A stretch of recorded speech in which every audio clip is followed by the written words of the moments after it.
নমস্কার, আপনারা সবাই কেমন আছেন? বাবুস মাদার ব্লগে আপনাদের সকলকে স্বাগত জানাই। সকাল এখন 7টা বাজে। ঘর ঝাড় দেওয়া, ঘর মোছা, বাসন ধোয়া, সমস্ত বাসি কাজই আমার কমপ্লিট। সাথে সাথে স্নানটাও সেরে নিয়েছি। ওইদিকে স্নান করার কাপড়গুলো কেচে রেখেছি, সেইগুলো ছাদে নিয়ে গিয়ে মেলে দেব। আকাশটাও মেঘলা করে আছে, যে কোনো মুহূর্তে বৃষ্টিটা নামতে পারে। দাঁড়ান, স্নানের কাপড়গুলোও আমার মেলা প্রায় কমপ্লিট। এবার পুজোর জন্য ফুলও তুলে নেব। গাছে দেখেছেন কত ফুল ফুটে আছে? এই টবের গাছই আমার ভরসা। এই নয়নতারাও আজকে প্রচুর ফুল ফুটে আছে। আর এদিকে গতকালকে জবা ফুল 12-13টা মতো ফুটেছিল। আজকে দেখছি একটাও আর ফোটেনি। আগামীকাল হয়তো ফুটবে, 2-1টা কুড়িও এসছে দেখছি। একটি লাল জবা ফুলের গাছ আছে। দাঁড়ান, ওইদিকে কোনায় নীলকণ্ঠ ফুলের গাছ আছে, সেইখান থেকে 2-3টা নীলকণ্ঠ ফুলও তুলে নেব। এবার নিচে গিয়ে পুজোটাও সেরে নেব। পুজোও আমার এদিকে কমপ্লিট হয়ে গেছে। আজকে পাবদা মাছের ঝাল করব।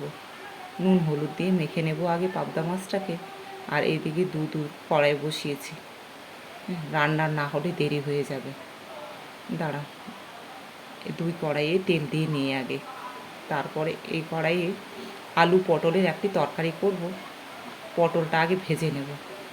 পেটে ভেজে নেওয়া পটলের তরকারিটা বেশি টেস্ট হয়। এই জন্যে যখনই পটলের সবজি করি আমি, তখনই ভেজে নিয়ে করি। তো যাক, এদিকে পটলটা আমার এদিকে ভাজা হয়ে গেছে। আর এদিকে পাবদা মাছ কড়াই দিয়ে দিয়েছি। এবার এদিকে ভাজা হতে থাক, এদিকে আলুটাও একটু হালকা করে ভেজে নেব।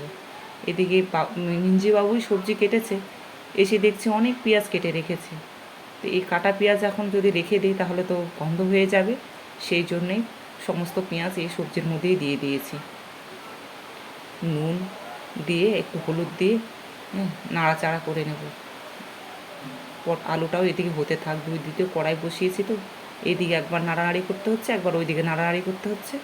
মাছও আমার এদিকে ভাজা হয়ে গেছে। দাঁড়ান, একটু কড়াইয়ে কালো জিরাও দিয়ে নিয়েছি আগেই। এবার আগে থেকে সর্ষে, 2 রকমের সর্ষে আর একটু পোস্ত বেটেছি। আর এদিকে লঙ্কাটা দিতেও ভুলে গেছিলাম, লঙ্কাটা আবার পরে দিয়েছি। এবার কাঁচা টমেটোটাও দিয়েছি, আগে থেকে কেটে রেখেছিলাম কুচি কুচি করে, সেটাকে দিয়ে দিয়েছি। দাঁড়ান, একটুখানি জল দিয়ে দিয়েছি, নাড়াচাড়া করে এটাকে ঢেকে রাখবো, তাহলে এটা টমেটোটা একটু সফট হবে। আর এদিকে আলু আর আমার এদিকে পেঁয়াজটাকে ভাজতে দিয়েছি।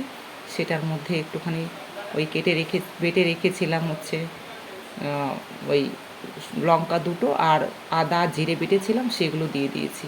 দিয়ে আবার ঢেকে দিয়েছি। আর এদিকে দেখছি সফট হয়ে গেছে আমার টমেটো। একটু ভালো করে কষিয়ে নিয়ে এর মধ্যে দিয়ে দিয়েছি তোমার পাবদা মাছ। পাবদা মাছ আমার এদিকে হয়ে গেছে।